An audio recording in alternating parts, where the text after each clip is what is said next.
The problem with faking something well enough is that sometimes you forget when you stopped pretending.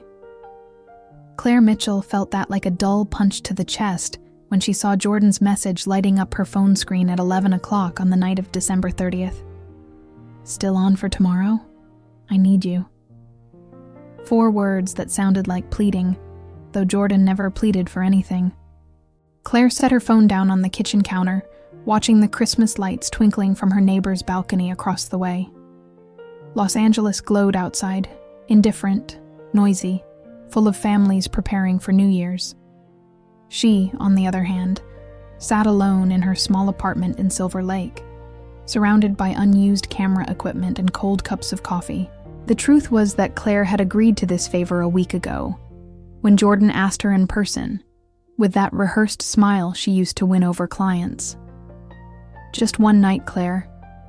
I just need you to pretend to be my girlfriend at my family's New Year's dinner. I avoid awkward questions, you eat for free, and you get to try some decent home cooking." Jordan had said it like it was the simplest thing in the world, as if Claire hadn't spent 6 months trying to forget her, because Jordan Rivers was impossible to forget. Tall, with dark hair always perfectly messy, eyes that seemed to calculate every detail of a room before deciding if it was worth staying. She organized corporate events, luxury weddings, parties that appeared in magazines. Her life was a series of professional smiles, strategic contacts, and conversations designed to make people feel special without ever revealing anything about herself. And Claire, a freelance photographer who could barely afford rent, had fallen into her orbit a year ago when Jordan hired her to cover a charity event in Beverly Hills. What started as work became friendship, or something like it. Claire never knew exactly what it was. Now, sitting in her cramped apartment with peeling walls and plants she forgot to water, Claire knew she should cancel. Write a polite message. Make up an excuse. Because pretending to be Jordan's partner wasn't just acting for strangers. It was exposing herself to something she'd buried carefully. The certainty that what she felt for Jordan wasn't just admiration or friendship. It was something far more dangerous. Subscribe now. YouTube prioritizes subscribers, and those who aren't subscribed miss out on future stories. Claire didn't respond to the message that night. Instead, she opened her digital portfolio, reviewing old photographs she'd taken at events where Jordan appeared in the background, organizing, smiling, touching someone's shoulder with that calculated familiarity, always surrounded by people, always alone. The morning of December 31st arrived with gray skies and cold wind. Claire woke to her phone buzzing insistently. 3 missed calls from Jordan. A voicemail. "Claire, I know you're probably having second thoughts, but please don't leave me hanging. My mom already told the whole family I'd be bringing someone. If I cancel now, I'll have to endure 2 hours of Jordan. Why do you always come alone? And Jordan, you're 32 years old. When are you going to settle down? Please, I owe you whatever you want." There was something in her voice that sounded different. It wasn't the confident Jordan of always. There was a crack, small but real. Claire closed her eyes, took a deep breath. Typed, "Okay, what time should I come get you?" The response came in seconds. "I'll pick you up at 7. Thanks, Claire. Really." The rest of the day passed in a fog of anxiety. Claire spent the afternoon choosing what to wear, discarding options, trying on clothes that fit well but didn't feel right. What does someone wear to pretend to be the girlfriend of the person they secretly desire? Something casual to seem authentic? Something elegant to impress Jordan's family? She finally chose dark jeans, a burgundy blouse, and a denim jacket. Simple. Believable. As if she were really going to a family dinner with her partner, except she wasn't. At 7 o'clock sharp, a car horn sounded outside. Claire looked out the window and saw Jordan's silver Honda parked illegally. She grabbed her bag, checked that she had her phone and keys, and went down the stairs with her heart beating too fast. When she opened the passenger door, Jordan looked at her with a tense smile. She wore a black long-sleeved dress, discreet but elegant, and her loose hair fell over her shoulders. She smelled of expensive perfume and nerves. "Hey," Jordan said, her voice forcedly casual. "Thanks for this. Really." "Hey," Claire responded, buckling her seatbelt. "You okay?" "Yeah. No, I don't know." Jordan started the car and merged into traffic on Sunset Boulevard. "My family is intense, but you'll survive, probably." How reassuring. Jordan let out a short laugh, humorless. "Look, you just need to follow my lead. If anyone asks how we met, say it was at an event you photographed for me." "That's true. If they ask how long we've been together, say 6 months. That's not totally a lie either. We've been seeing each other regularly since then. And if they ask more personal things, improvise. You're a photographer. You're creative." Jordan paused, gripping the steering wheel. "Just don't get uncomfortable if my Aunt Patricia asks when we're getting married. She always does." Claire felt a knot in her stomach. "Got it." They drove in silence for several minutes. The streets of Silver Lake were decorated with Christmas lights, and the sidewalks filled with people carrying grocery bags with ingredients for New Year's dinners. Street vendors offered fireworks and sparklers on every corner. The entire city vibrated with anticipatory energy. "Why me?" Claire asked suddenly. Jordan glanced at her sideways. "What? You have tons of friends. You know hundreds of people. Why did you ask me to do this?" Jordan was silent. Her fingers drummed against the steering wheel. "Because I trust you," she said finally. "And because you're the only person I know who wouldn't judge me for asking something like this." It was an honest answer. Too honest. Claire felt something loosen in her chest. "Okay," she said softly. "You can trust me." Jordan nodded but said nothing more. They arrived at a house in Pasadena, a residential neighborhood with tree-lined streets and 2-story houses with well-maintained gardens. The Rivers family home was lit from within, and music and laughter filtered through the windows. Several cars were parked outside. Jordan turned off the engine but didn't get out immediately. She sat staring at the steering wheel, breathing deeply. "Jordan?" Claire touched her shoulder gently. "We can still leave. If you really don't want to do this—" "No," Jordan interrupted, shaking her head. "We're already here. Just give me a second." Claire waited. She watched as Jordan closed her eyes, as her hands trembled slightly before releasing the steering wheel. "Why does your family make you so nervous?" Claire asked carefully. Jordan opened her eyes and looked directly at her. "Because I've never brought anyone real home. And now I'm bringing someone fake. But who?" She stopped abruptly, as if she'd been about to say something she shouldn't. "But who what?" "Nothing. Forget it. Let's go." Jordan got out of the car before Claire could press further.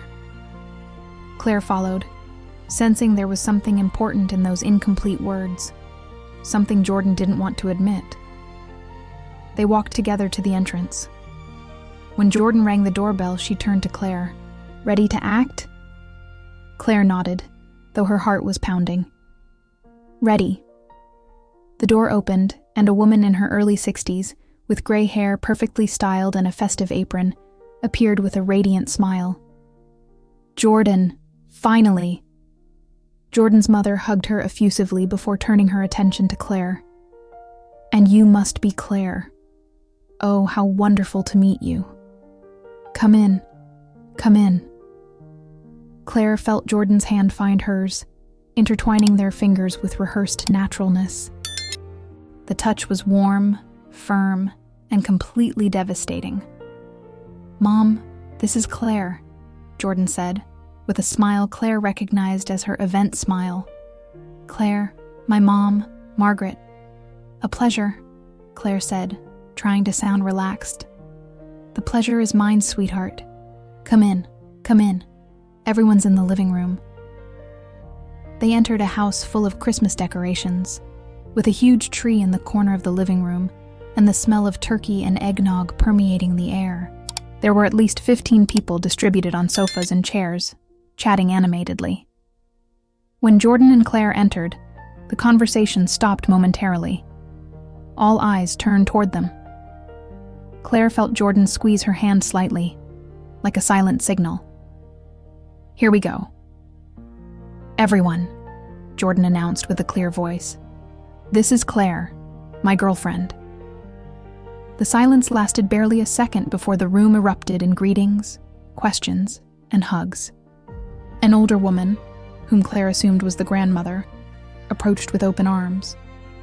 A middle-aged man, probably Jordan's father, greeted her with a firm handshake. There were cousins, aunts, and uncles, a teenager who looked at her with curiosity, and throughout all of that, Jordan didn't let go of her hand. The worst part of lying isn't deceiving others. It's when you start believing your own lie. Claire found herself sitting on a sofa next to Jordan, surrounded by the Rivers family, answering questions she'd rehearsed mentally, but that felt strangely real when she spoke them aloud. And how exactly did you two meet? Asked Aunt Patricia, a woman in her 50s with designer glasses and an evaluating gaze. At a charity event in Beverly Hills, Claire responded, keeping her tone natural. Jordan needed a last-minute photographer, and I was available. We stayed talking after the event and, well, we connected. We connected, Jordan repeated with a smile, putting her arm around Claire's shoulders in a gesture that seemed practiced, but made Claire's skin burn. Claire has an incredible eye for capturing moments. I hired her for 3 more events after that. And on the third one, Claire continued, following the invisible script they'd built in the car, Jordan asked me to dinner. Officially. Officially? Asked Jordan's father, Robert, with a raised eyebrow and an amused smile. Officially, Jordan confirmed, because the first 2 dinners were work meetings, where we basically talked about everything except work. Laughter filled the room. Claire was surprised at how easily the conversation flowed, how natural it felt to build this false narrative about something that, in a way, had been real. Because they had eaten dinner together. They had stayed talking late. It just had never been romantic. Not officially. And what do you do, Claire? Asked one of Jordan's cousins, a young man in his mid-20s with a beer in hand. I'm a freelance photographer, mainly portraits and events, though my real passion is urban photography. Los Angeles has incredible light at sunrise. Oh, how romantic, sighed the grandmother, a petite woman with silver hair pulled into a bun. Jordan, have you taken pictures of her? Jordan looked at Claire with something in her eyes that Claire couldn't identify. A few, Jordan said softly. But Claire is shy about that. She doesn't like being the subject. It was true. Claire hated having her picture taken. She preferred to be behind the camera, invisible, observing. Well, we need to take lots of pictures today, declared Margaret, Jordan's mother, emerging from the kitchen with a tray of appetizers. It's New Year's, and we want to remember that Jordan finally brought someone special home. If this doesn't deserve a like, I don't know what does. Claire felt the weight of those words. Someone special. As if she were. As if this were real. Dinner was a spread of American comfort food. Roasted turkey, mashed potatoes, green bean casserole, cranberry sauce, and enough eggnog to feed the whole neighborhood. Claire sat next to Jordan at a long table where the entire family fit, and every time someone made a toast or told a story, Jordan looked at her, smiled, sometimes touched her hand or knee under the table. Small gestures, insignificant to anyone watching, devastating to Claire. So, what are your plans for next year? Asked Aunt Patricia, while serving more eggnog. Any trips? Moving in together? Claire felt Jordan tense slightly beside her. We're still thinking about it, Jordan responded diplomatically. My work is demanding, and so is Claire's. But we're good like this for now. Oh, honey, don't wait too long, the grandmother intervened with a maternal tone. Life goes by fast. When you find someone worthwhile, you don't let them go. Jordan smiled, but Claire noticed how her fingers tightened around the eggnog cup. I know, Grandma. After dinner, while the men washed dishes and the women prepared dessert, Claire excused herself to go to the bathroom. She needed a moment to breathe, to remind herself that this was acting, that she shouldn't let her heart confuse the false with the real. The bathroom was on the second floor. Claire climbed the stairs slowly, observing the family photographs hanging on the walls. Jordan as a child with braces, Jordan at her college graduation, Jordan at various corporate events, always smiling that professional smile. She entered the bathroom, closed the door, and looked at herself in the mirror. Her cheeks were flushed, her eyes bright. She looked like someone happy, someone in love. It's not real, she told herself quietly. None of this is real.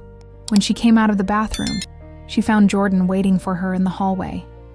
She was leaning against the wall, arms crossed, and an expression Claire hadn't seen before. Hey, Jordan said. You okay? Yeah, Claire lied. Just needed a breather. You're doing amazing, Jordan said, taking a step toward her. My family adores you. Your family is sweet. They're intense, Jordan corrected. But you fit perfectly, like you really belong here. There was something strange in the way Jordan said it, not like a casual compliment, but like a confession. Jordan. I know this is weird, Jordan interrupted, looking down. Asking you to pretend to be my girlfriend. It's selfish. It was probably a terrible idea. But I needed it to be you. I couldn't ask anyone else. Why? Jordan looked up. Her brown eyes were full of something Claire couldn't name. Because you're the only person with whom this doesn't feel completely fake. The air between them thickened. Claire felt her heart beating too fast, Jordan's words tangling in her mind, trying to decipher what they really meant. Before she could respond, Margaret's voice came up from downstairs. Jordan! Claire! We're going to cut the cake! The moment broke. Jordan blinked, as if waking from a trance, and stepped back. We should go down, she said quickly. Yeah, Claire murmured. They went down the stairs together, but something had changed. Claire felt it in the air, in the way Jordan avoided her gaze, in the silence that stretched between them. The cake was a vanilla layer cake decorated with strawberries and cream. The family gathered around while Margaret cut it, serving generous portions on china plates. Claire ate her slice mechanically, answering questions when asked, smiling when appropriate.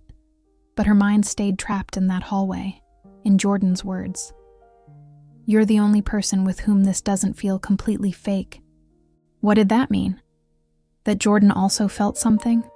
Or simply that she trusted her enough not to ruin the charade? At 11 o'clock, the family moved to the living room to watch the countdown on television. Someone put on background music, songs by Frank Sinatra and Nat King Cole that the older folks sang with nostalgia. Claire found herself sitting on the same sofa as before, with Jordan beside her, so close their thighs touched. Tired? Jordan asked in a low voice. A little, Claire admitted. But it's nice. Your family is warm. They're loud, Jordan said with a small smile. But yes, they're warm. Why had you never brought anyone home before? Jordan was silent for a long moment.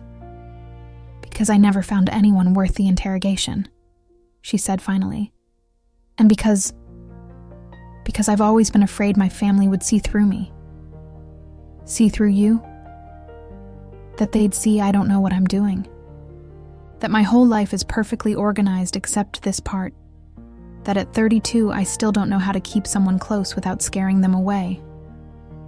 It was the most honest confession Jordan had made to her. Claire felt a lump in her throat. I don't think you scare people away, she said gently.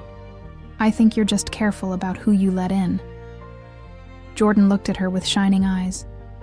You think so? I know so. Aunt Patricia passed in front of them with 2 glasses of champagne. For the midnight toast, she said with a wink. 20 minutes left. Claire took her glass, feeling how anticipation filled the room. The family laughed, some danced, others prepared their grapes for luck. The television showed the countdown from Times Square, where thousands of people congregated to receive the new year. Jordan turned to her. There's something I should warn you about, she said, her voice nervous. What? At midnight, my family will expect us to kiss. It's tradition. It doesn't have to be anything dramatic, just a kiss. For the new year. Claire felt like the floor was moving beneath her feet. Oh, we can pretend we did, Jordan continued quickly, or just give each other a kiss on the cheek. Whatever makes you comfortable. Comfortable. As if there were any way to be comfortable with the idea of kissing Jordan. As if Claire hadn't fantasized about it hundreds of times over the past 6 months. It's okay, Claire said, surprised at how firm her voice sounded. We can do what's expected. Jordan studied her for a moment, searching for something in her expression. You sure? I'm sure. The last 20 minutes passed in a blur. Claire was aware of every second the clock advanced, of every laugh from the family around them, of Jordan's presence beside her.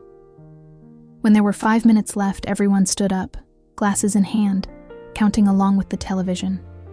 10, 9, 8. Claire looked at Jordan, who was already looking at her. 7, 6, 5. Jordan took a step closer. 4, 3, 2, 1. Happy New Year! The room erupted in shouts, hugs, and toasts. And in the middle of all that chaos, Jordan leaned forward and pressed her lips against Claire's. It wasn't a theatrical kiss. It wasn't performative or exaggerated. It was soft, almost shy, like a question Jordan was asking without words. And Claire answered. She tilted her head slightly, deepening the kiss just enough to make it feel real. To make it feel like something more than acting.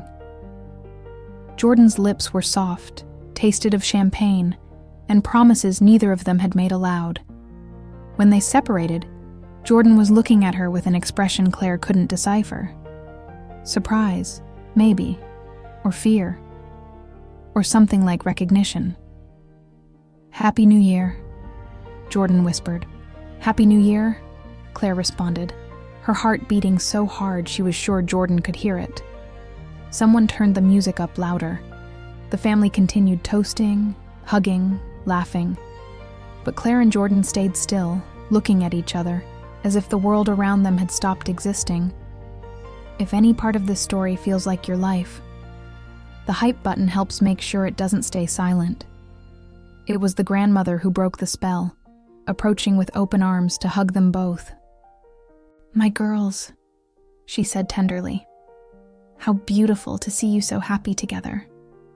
This is going to be a great year for you both. I can feel it. Claire hugged the grandmother, smiling despite the chaos in her mind. Because none of this was real. Except the kiss had been real. The way Jordan had looked at her had been real. And that was the most terrifying part of all. The party continued until past 2 a.m. Fireworks exploded in the Los Angeles night sky, illuminating the windows with flashes of color. Neighbors shouted from their rooftops. Music echoed in every house on the block, and the air smelled of gunpowder and hope. Claire found herself on the terrace of the Rivers house, stepping away from the noise for a moment. She needed air. She needed to think, because every time she closed her eyes, she felt Jordan's lips against hers again, and her brain couldn't decide if it had been just part of the act or something more. Running away? Jordan's voice startled her. Claire turned and found her standing in the sliding doorframe, with 2 glasses of champagne in her hands. The light from the living room illuminated her from behind, creating a golden halo around her silhouette. "Just needed some air," Claire responded. Jordan approached and extended one of the glasses to her. "Thought you might need this." "Thanks." They stood in silence, side by side, looking toward the street where some kids were still launching sparklers. The noise from the party was a distant but constant presence. "I'm sorry," Jordan said suddenly. "For what?" "For the kiss. I should have asked you first if it was okay, instead of just assuming." Claire took a sip of champagne, using the time to organize her thoughts. "You told me your family would expect a kiss. I agreed. You don't have to apologize." "Still," Jordan insisted, and there was something fragile in her voice. "It was disrespectful of me." "It wasn't." Jordan looked at her sideways, studying her. "No?" Claire felt words accumulating in her throat. Dangerous, true, impossible to hold back. "Jordan, There you are," Jordan's father's voice interrupted. "I was looking for you. We're going to play charades. We need 2 more people." Jordan smiled, but Claire noticed the tension around her eyes. "We're coming, Dad." Robert disappeared back into the house. Jordan sighed. "We should go in." "We should," Claire agreed, but neither of them moved. "What were you going to say?" Jordan asked after a moment. Claire looked at her glass, seeing her own reflection distorted in the golden liquid. Nothing important. It was a lie. And by the way Jordan looked at her, they both knew it. They played charades until 3 in the morning. Claire won twice, which prompted applause and jokes about her bringing good luck. The grandmother insisted they stay to sleep. "It's very late, and the streets are full of drunk drivers." But Jordan politely declined, saying they had brunch planned the next day. Another lie built on the foundation of previous lies. When they finally said goodbye, with hugs and promises to return soon, Claire felt a pang of guilt. Because Jordan's family was genuinely warm, and she was helping to deceive them. The drive back was silent. Jordan drove with her eyes fixed on the road, the streets now quieter after the midnight frenzy. Claire looked out the window, watching the city sleep under the orange light of the street lamps. "Thanks," Jordan said, when they stopped in front of Claire's building. "For everything. I know it wasn't easy." "It wasn't hard," Claire responded honestly. "Your family is lovely." "They are," Jordan smiled weakly. "Too much sometimes." Claire unbuckled her seatbelt but didn't open the door. There was something she needed to say, though she wasn't sure how to phrase it. "Jordan, why have I never what? Why have you never had a real relationship? I mean, you're successful, beautiful, smart. I don't understand why you pretend you can't keep someone close when you clearly could." Jordan looked away, her fingers gripping the steering wheel even though the car was off. "Because the last time I tried to have something real, I was left. And it wasn't because it didn't work. It was because I was afraid my family wouldn't accept it. So I chose my family over her. And when I finally worked up the courage to talk to them, I found out they'd always known. That they would have always supported me. But by then it was too late. She was gone." Claire felt a weight in her chest. "When was that?" 2 years ago. Her name was Andrea. She worked in graphic design. She was amazing. And I let her go out of fear of something that wasn't even real. "Jordan, that's why I asked you to do this." Jordan continued, now looking directly at her. Because I wanted my family to meet someone real, even if I had to pretend we were together. I wanted them to see I could bring someone home, that I didn't have to hide. The words floated between them, loaded with meanings Claire could barely process. But I'm not real, Claire said softly. I'm a lie you're telling them. I know. Jordan closed her eyes. And that's the most pathetic part of all this. That even my honesty has to come disguised as a lie. Claire felt something break inside her, because she understood exactly what Jordan was saying. She understood the fear, the caution, the way of protecting herself by building walls even when she wanted to tear them down. It's not pathetic, Claire said, gently touching Jordan's arm. It's human. Jordan opened her eyes, and they were shining with tears she didn't shed. I should let you go, she whispered. It's late. Yeah, Claire agreed, though she didn't move. They looked at each other in the dark interior of the car, with only the light from the street lamps filtering through the windows. And in that moment, Claire made a decision. Jordan, do you want to come up? Just to talk. So we don't end the night like this. Jordan seemed surprised. Are you sure? I'm sure. They went up the stairs in silence. The building was quiet. All her neighbors were probably still at parties or asleep after the celebrations. Claire opened the door to her apartment, turning on the lights and revealing her small space. A studio with an integrated kitchen, a sofa she'd bought secondhand, shelves full of books and photography equipment. It's cozy, Jordan said, looking around. It's small, Claire corrected, but it's mine. She made coffee, even though it was almost 4 a.m. They sat on the sofa, with hot mugs between their hands, and the silence surrounding them was different now, less uncomfortable, more expectant. Can I ask you something? Claire said. Sure. When you said I was the only person with whom this doesn't feel completely fake, what did you mean? Jordan took a long sip of coffee before responding. I meant that with you I don't have to act as much, that when I'm with you I can be me. Not the Jordan who organizes perfect events or the Jordan who has all the answers, just me. But that doesn't answer my question, Claire pressed gently. Why didn't it feel fake? Jordan set her mug on the coffee table, looking at her intently. Because I've wanted it to be real for 6 months. The air left Claire's lungs. What? Since that second dinner I mentioned, Jordan continued, and now she was speaking quickly, as if afraid to stop. The one that was supposedly for work, but wasn't.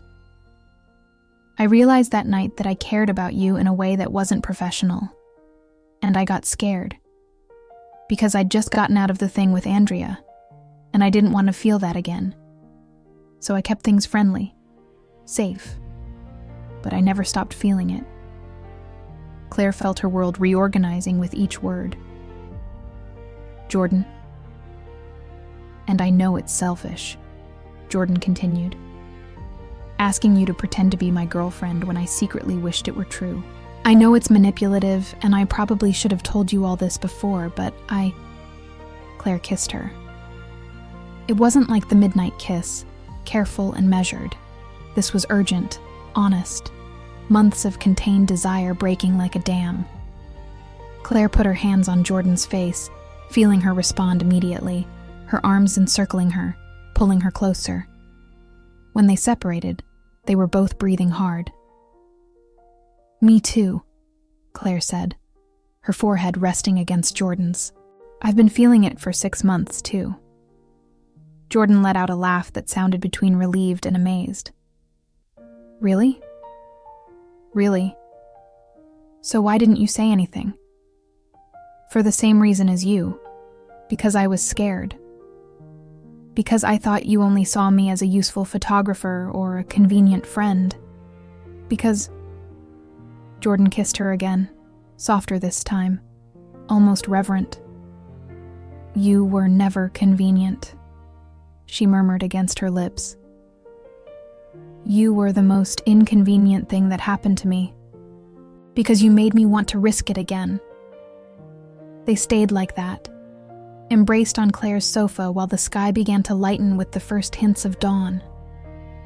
They talked in whispers about all the times they'd almost said something, about the signals they'd misinterpreted, about the fear they'd both carried. So what do we do now? Claire asked when the gray light of dawn filtered through the windows.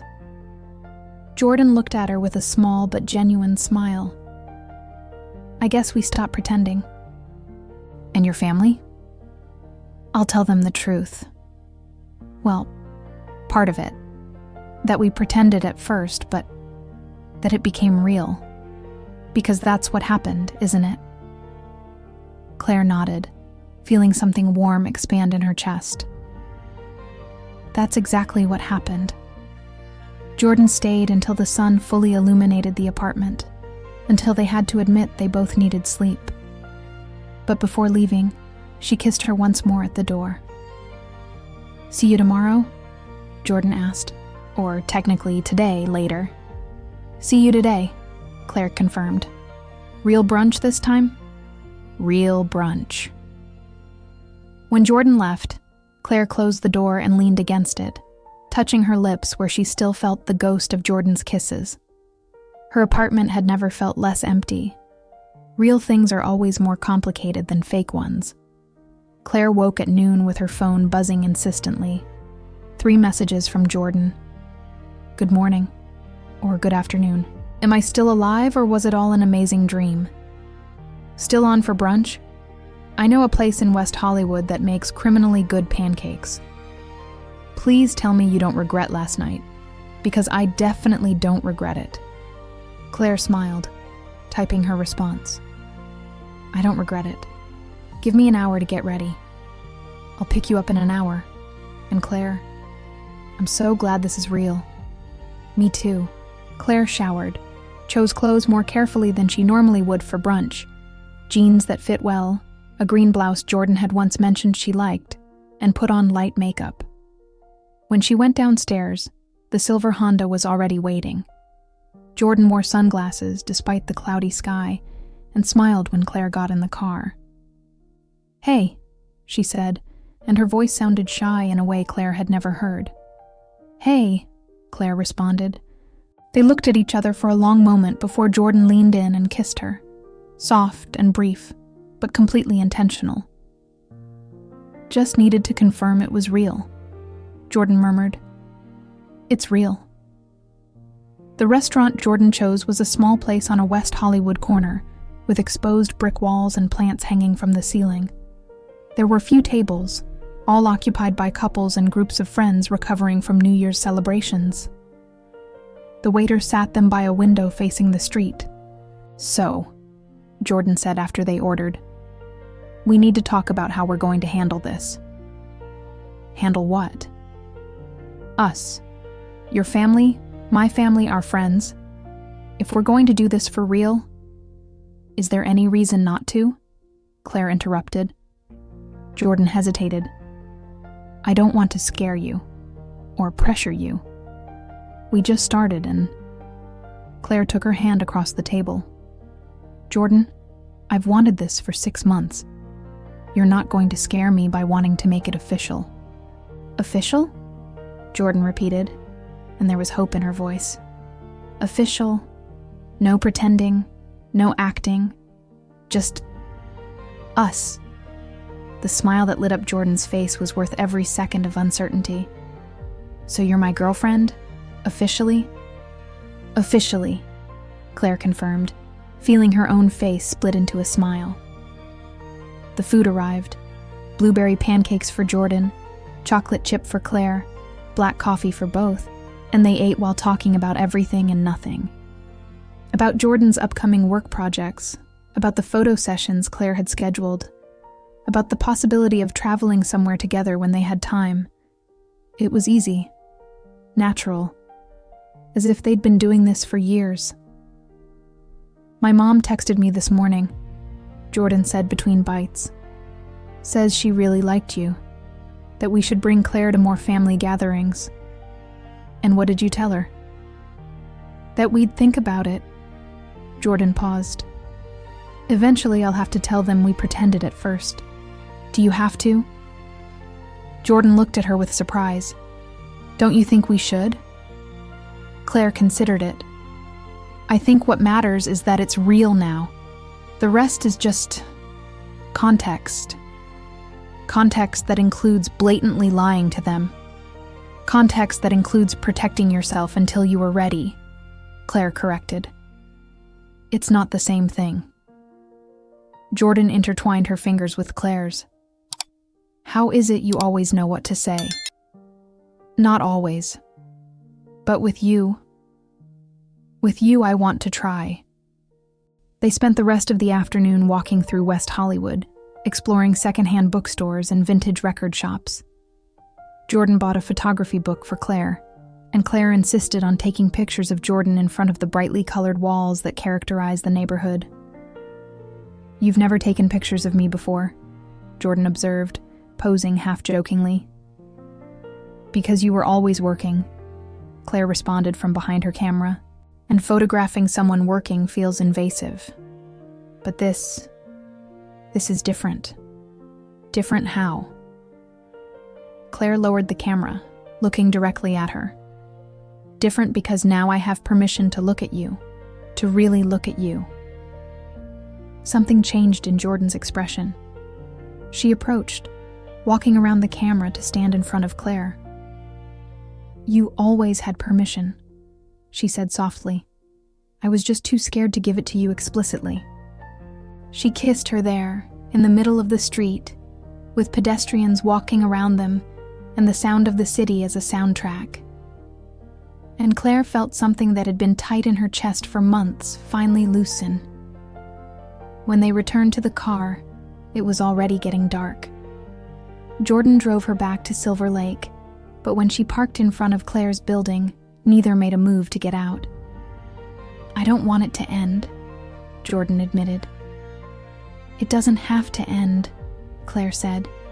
"You can come up, or I can go to your place, or we can, I don't know, do anything that isn't saying goodbye yet." Jordan smiled. "Can I stay? Tonight?" Claire's heart beat faster. "You can stay." They went up together, and this time when Claire opened the door to her apartment, it felt different. Because Jordan wasn't there as a friend. She was there as something more, something that finally had a name. They ordered Chinese food, the little that was open on New Year's Day, and sat on the sofa eating straight from the containers while watching a movie neither really paid attention to. Because it was more interesting to talk, to discover small details about each other they'd overlooked during months of careful friendship. Claire learned that Jordan collected jazz vinyls, that her favorite color was cobalt blue, that she had a scar on her knee from when she fell off her bike at 8 years old. Jordan learned that Claire wrote terrible poetry in her free time, that her biggest fear was mediocrity, that her favorite childhood memory was camping with her father in Yosemite. "Do you have family here?" Jordan asked. "You don't talk much about them." Claire tensed slightly. "My dad died 5 years ago. Cancer. My mom lives in Sacramento with my younger brother. We get along, but we're not as close as your family." "I'm sorry," Jordan said, squeezing her hand. "About your dad. Thanks. He would have wanted to meet you." "Yeah?" "He liked confident people, and people who made others laugh. You do both." Jordan smiled sadly. "I don't feel very confident right now." "Why not?" "Because this is new and scary, and I could mess it all up if I do something wrong."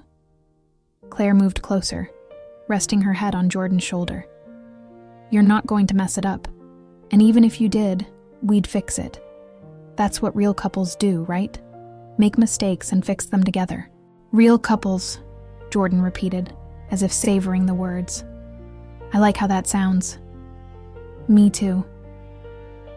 They fell asleep on the sofa, tangled with each other, with the television still on and the Chinese food containers forgotten on the table. When Claire woke at 3 a.m, Jordan was sleeping with her head resting on her chest, breathing softly. Claire didn't move. She just stayed there, stroking Jordan's hair, feeling the weight and warmth of her, thinking about how sometimes the best things start with lies that transform into truths. Her phone buzzed on the table. A message from an unknown number. Hi, this is Andrea, Jordan's ex. I need to talk to you. It's urgent. Claire felt her stomach sink. The real world, with all its complications, had just knocked on her door. The past never really goes away. It just waits for the perfect moment to remind you it exists. Claire looked at the message for several minutes, feeling her heart beat against her ribs. Andrea, the woman who had broken Jordan's heart, who had left her afraid to open up again. What could she want now, just when Jordan was finally allowing herself to be happy? Jordan moved in her arms, murmuring something unintelligible before settling back. Claire looked at her, so peaceful, so vulnerable in sleep, and made a decision. She wouldn't respond. Not until she talked to Jordan first. This was something they should face together. She locked her phone and tried to go back to sleep, but the message glowed in her mind like a warning. Morning arrived with pale light filtering through the curtains. Jordan woke first, lifting her head from Claire's chest with a sleepy smile. Good morning, she murmured, her voice hoarse from sleep. Good morning, Claire responded, stroking her cheek. Did you sleep well? Claire hesitated barely a second before nodding. Very well. It was a small lie. One she told herself was to protect this perfect moment. But small lies have a habit of growing. They had breakfast with sweet bread Claire had in the kitchen and freshly made coffee. Jordan wore one of Claire's t-shirts, too small for her, and Claire thought she'd never seen anything more beautiful. I have to go to the office this afternoon, Jordan said with a sigh. Check on how everything turned out after the New Year's event. But, do you want to have dinner with me tonight? At my place? I can cook. Well, I can try to cook. Claire smiled. I'd love to. After Jordan left, Claire sat with her phone, looking at Andrea's message. Finally, with trembling fingers, she typed a response. Hi, this is Claire. What do you need to talk about? The response came in minutes. Can we meet today? I know it's weird, but it's important. It's about Jordan. There are things you should know. Claire felt a knot in her stomach. Every instinct screamed at her to ignore this, to tell Jordan immediately. But another part, the insecure part that still couldn't believe this was real, needed to know what was so urgent. Okay. Where? They met at a coffee shop in Echo Park at 3 p.m. Claire arrived first, ordering an Americano she barely touched while waiting. When Andrea walked in, Claire recognized her immediately from the social media photos she'd seen months ago, when her curiosity had led her to investigate. Andrea was tall, with short platinum blonde hair and visible tattoos on her arms. She wore a leather jacket and a tense expression. Claire, she said, sitting across from her. Thanks for coming. I'm not sure why I came, Claire responded honestly. But here I am. Andrea ordered coffee before speaking. I know this is weird, and you probably think I'm terrible for contacting you, but I needed to warn you. Warn me about what? Andrea took a deep breath. About Jordan. about how she is when things get difficult. Look, I loved her. I loved her a lot. But Jordan has a pattern. She gets close when everything's perfect, when there's no real risk. But the moment things get complicated, when she has to choose between her comfort and the relationship, she always chooses her comfort. Claire felt defensiveness burning in her chest. Jordan told me about you two, about how you ended. She admits she made a mistake. Did she tell you she did it to me twice? Andrea looked directly at her. The first time we talked about meeting her family, she disappeared for a week. No messages, no calls. When she finally showed up, she acted like nothing had happened. The second time, when I told her I wanted to move in with her, she left me. She said she wasn't ready, that she needed space. And 2 months later, she was dating someone else. Claire felt her world wobble slightly. No, Jordan said you left her. Technically, I ended the relationship, Andrea admitted, but only after she pushed me to do it. That's her pattern. She makes you feel like you're the one being unreasonable. You're the one asking for too much. And then, when you finally leave, she can say it was your fault. I don't believe you, Claire said, but her voice sounded less certain than she wanted. Andrea took out her phone, sliding it across the table. These are the messages from when I tried to contact her after we broke up. Read the dates. Read what she says. Claire looked at the screen. Message after message from Andrea asking to talk, asking what she'd done wrong, begging for an explanation. And Jordan's responses were brief, distant, variations of, I need space, and it's not your fault, it's me.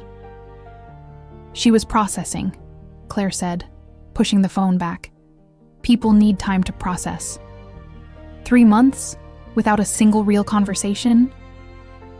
Andrea shook her head. Look, I didn't come here to ruin your relationship. I came because someone should have warned me. Jordan is charming when she wants to be. She makes you feel special, unique, like you're the only person who really understands her. But the moment she needs to run, she will, and she'll leave you wondering what you did wrong. Claire stood up, her chair scraping against the floor. I'm not going to listen to more of this. I don't know what your agenda is, but Jordan and I are different. What you two had isn't what we have. That's exactly what I thought, Andrea said softly. But I hope you're right. I really do. Because if not, she's going to break your heart the same way she broke mine. Claire left the coffee shop without looking back, but Andrea's words followed her like shadows. She walked aimlessly through Echo Park for an hour, trying to organize her thoughts, because the truth was, she didn't know Jordan as well as she wanted to. They'd been friends, yes, but did she really know how she was in a relationship? How she handled conflict, fear, real intimacy? Her phone buzzed. A message from Jordan. Got out early. Still coming to dinner? I'm attempting lasagna, and honestly need supervision. Claire looked at the message, feeling a knot of emotion in her throat. She could say no, that she needed space. She could confront her about Andrea. Or she could trust. She could choose to believe that what they had was different, real, worth protecting. On my way. Save the lasagna. Jordan's apartment was in Santa Monica, in a modern building with a doorman and elevator. It was 3 times larger than Claire's, with floor-to-ceiling windows overlooking the city and minimalist decor that screamed professional interior designer. When Jordan opened the door, she wore an apron over her jeans and had a tomato sauce stain on her cheek. You got here just in time, she said with a smile. I think the lasagna is trying to escape from the oven. Claire couldn't help but smile too. Let me see the damage. They worked together in the kitchen, Claire rescuing the lasagna while Jordan prepared a salad. It was domestic, familiar, and for a moment Claire could forget the conversation with Andrea. But only for a moment. During dinner, Jordan noticed her silence. You okay? You're quiet. Claire pushed food around her plate. Andrea contacted me. Jordan's fork stopped halfway to her mouth. What? Last night, and we met today. She wanted to warn me about you. Jordan set down the fork, her expression hardening. Warn you about me? She told me you have a pattern. That you get close when things are easy, but run when they get complicated. That you pushed her to leave you so you didn't have to be the one to end things. The silence that followed was heavy, oppressive. And did you believe her? Jordan asked finally, her voice dangerously calm. I don't know, Claire admitted. I don't want to believe her, but I also don't know her well enough to know if she's lying. You don't know her, Jordan corrected. Not the Andrea who was with me. She's right about some things. I did disappear. I was scared. But what she didn't tell you is that she made me choose between her and my family before I was ready. She gave me an ultimatum. Either I told everyone, or we were done. And when I told her I needed time, she started pulling away.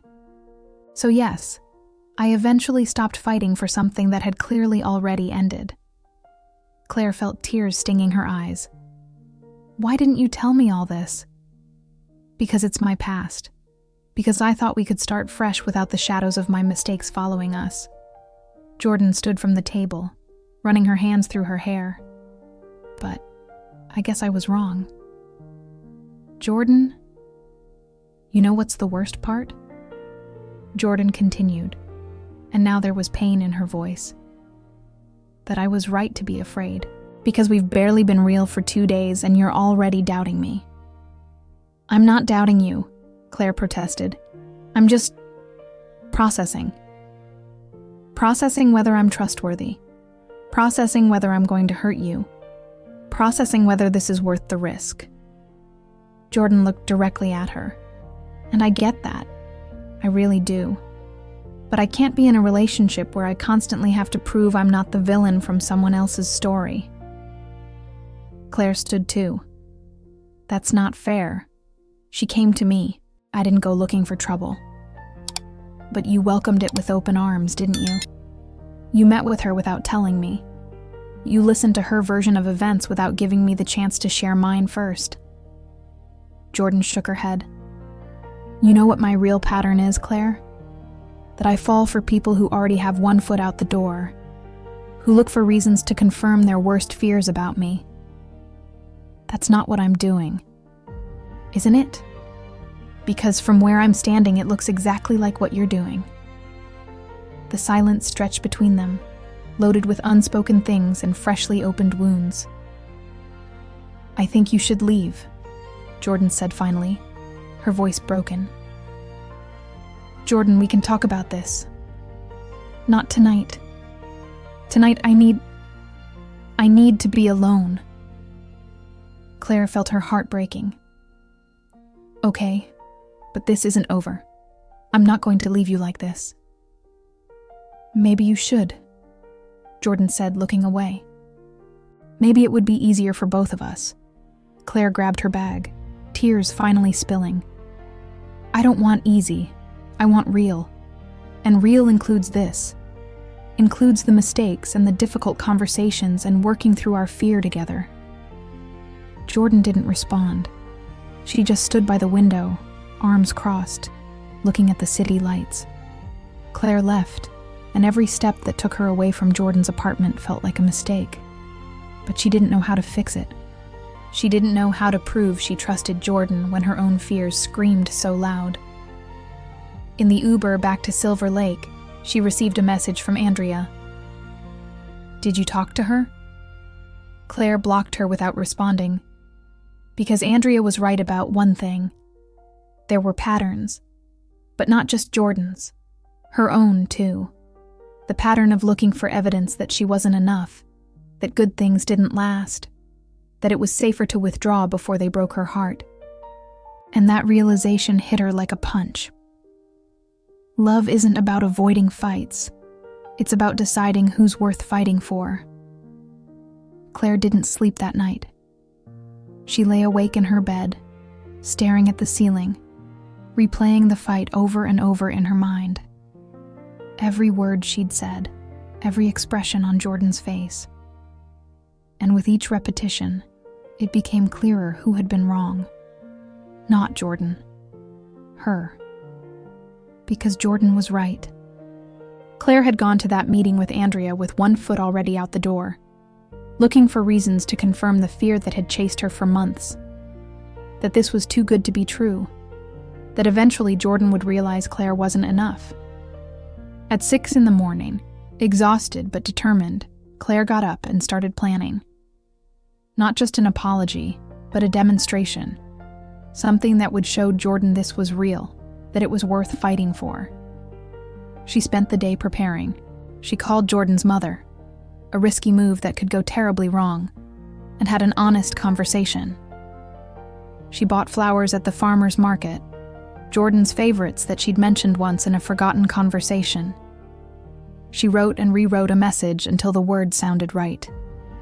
At 7 p.m, she stood in front of Jordan's building in Santa Monica, with a bouquet of pink peonies in one hand, and her heart beating so hard she thought it might burst from her chest.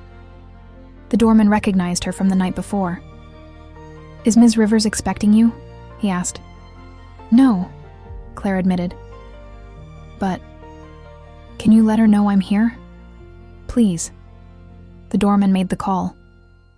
There was a long pause, too long, before he nodded. "You can go up." Claire took the elevator, each floor feeling like an eternity. When the doors opened, Jordan stood in the hallway in front of her apartment, arms crossed in a guarded expression. "Hey," Claire said. "Hey," Jordan responded, not moving. "Can I come in?" Jordan hesitated before stepping aside.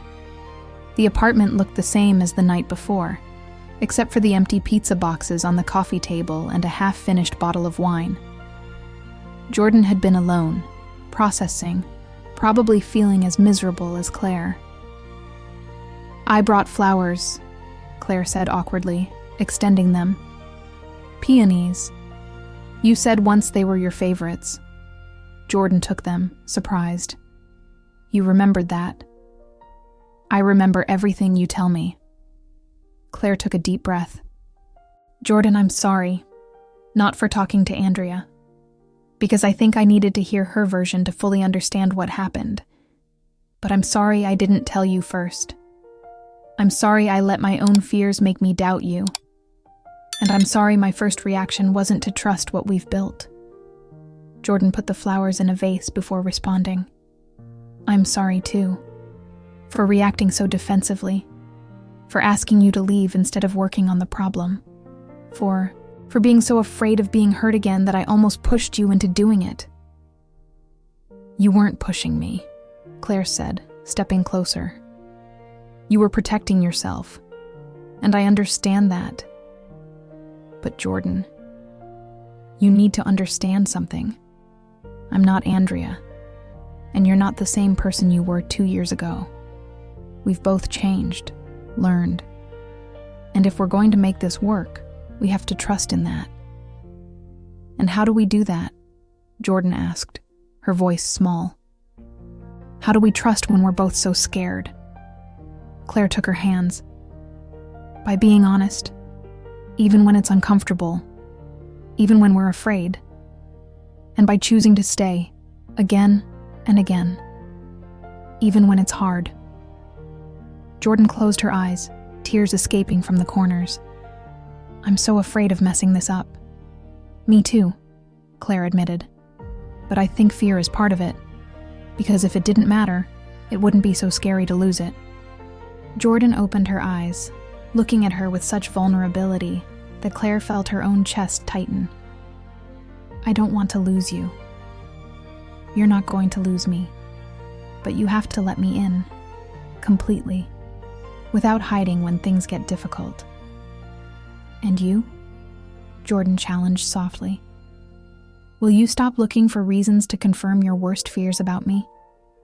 I'll try. I won't be perfect at it, but I'll try. Jordan let out a wet laugh. Neither of us will be perfect at this. No, but we can be real, and we can fight for this. Jordan pulled her close, hugging her so tight Claire could barely breathe. But she didn't care, because this was real. The fear, the fight, the forgiveness, the choice to stay. I talked to your mom, Claire said against Jordan's shoulder. Jordan pulled back slightly. What? I called your mom today. I told her the truth. About how we pretended at first. About how it became real. About us. And what did she say? Claire smiled. She said she knew. That she knows you well enough to know when you're acting and when you're not. And that when she looked at the two of us together, she saw something real, even if it started as a lie. Jordan let out a sound between a laugh and a sob. Of course she knew. My mom always knows everything. She also said you made mistakes with Andrea, but that doesn't mean you'll make them with me. That she can see you're trying to be different, to be better. I want to be, Jordan said fervently. With you, I want to be better. You're already enough, Claire responded. Just be yourself, and let me know all the parts of you, the good ones and the ones you think are bad. They kissed then, slow and deep, like sealing a promise. And when they separated, Jordan was smiling for real. You know what we should do? What? Start over. But for real this time. No lies, no acting. Just us. Being honest about what we want. Oh, and what do you want? Claire asked. Jordan looked directly into her eyes. I want this. I want to try to build something real with you. I want to introduce you to my friends without pretending it's casual.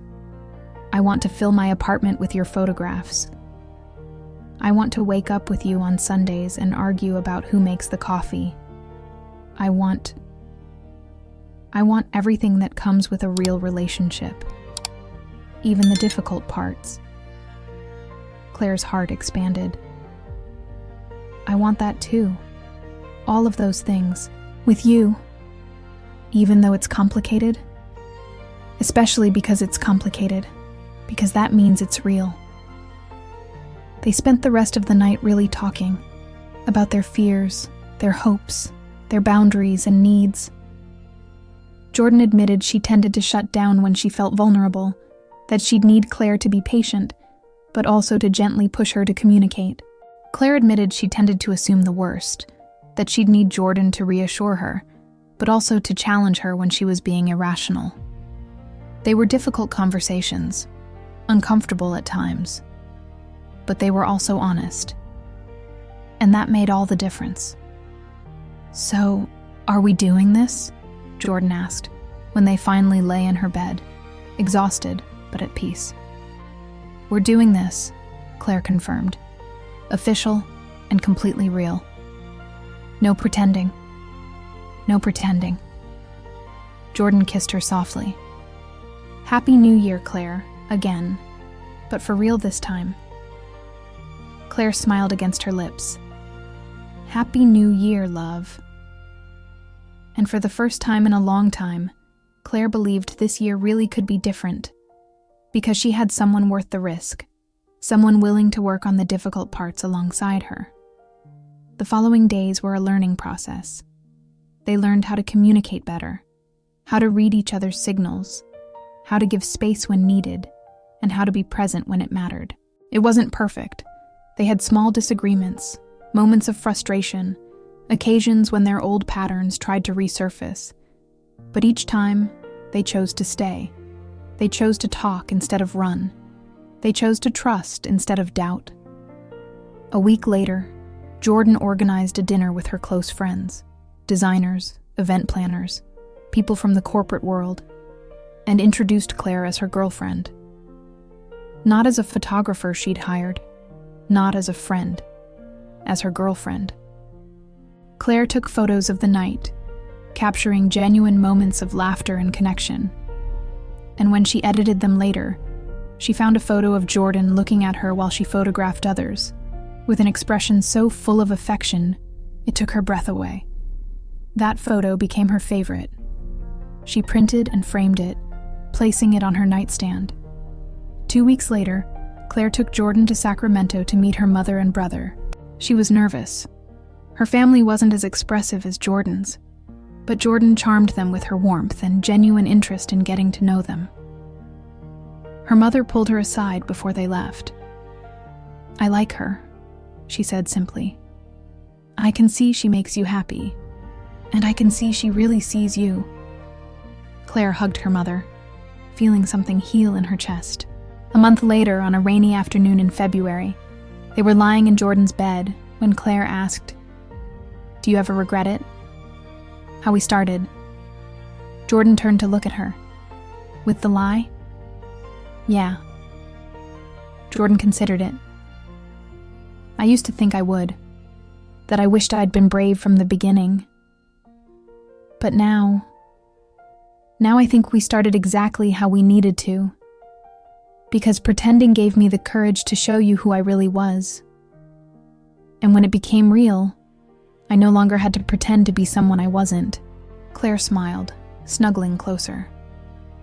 "I guess sometimes lies lead us to truths we couldn't have found any other way." "I guess so." It rained for hours, the soft sound against the windows creating a cocoon around them. And in that quiet space, Claire realized something. There were no guarantees. There was no way to know if this would last forever.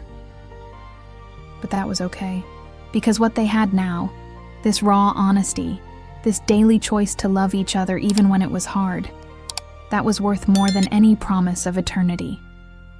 "I love you," Claire said, the words coming out before she could think them. Jordan stayed still for a moment.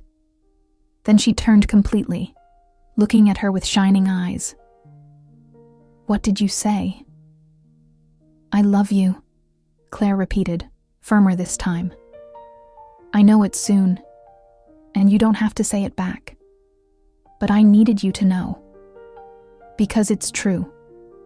Jordan smiled, and it was the most beautiful smile Claire had ever seen. "I love you too. I knew it that night on New Year's Eve, when we kissed. I knew it even before, probably. But that night, I let myself believe it." They kissed under the sound of the rain, and Claire felt something settle in her chest. Peace. Certainty. The feeling of having found something worth every moment of fear and doubt. Like a flash of lightning, she heard that song one more time. But this time it wasn't a real song. It was the rhythm of her heart synchronized with Jordan's. It was the silent music of finding someone who sees you completely and chooses to stay anyway. 3 months after New Year's Eve, Claire woke in Jordan's apartment, which was practically her apartment too now, with sunlight filtering through the curtains. Jordan slept beside her, hair messy and a peaceful expression. Claire took her camera from the nightstand and captured the moment. Not because she needed to remember it, but because she wanted to. Because this everyday, imperfect, real love was the most beautiful thing she'd ever photographed. Jordan opened her eyes, catching her in the act. "Are you taking pictures of me while I sleep?" "You're too beautiful not to." Jordan smiled, pulling her close. "I love you, obsessive photographer. I love you, perfectionist event planner." They kissed, knowing there would be more challenges, more difficult conversations, more moments of fear and doubt. But also knowing they'd chosen this. They'd chosen each other, again and again, until the choice had become as natural as breathing. And that, Claire thought, was what made love real. Not the absence of problems, but the presence of someone willing to face them with you. If you want the continuation of this story, write it in the comments, because that's the only way I'll know what you want. And don't forget that YouTube only prioritizes subscribers. So subscribe now, so you don't miss the next story that will make you believe in love and second chances. This is just the beginning.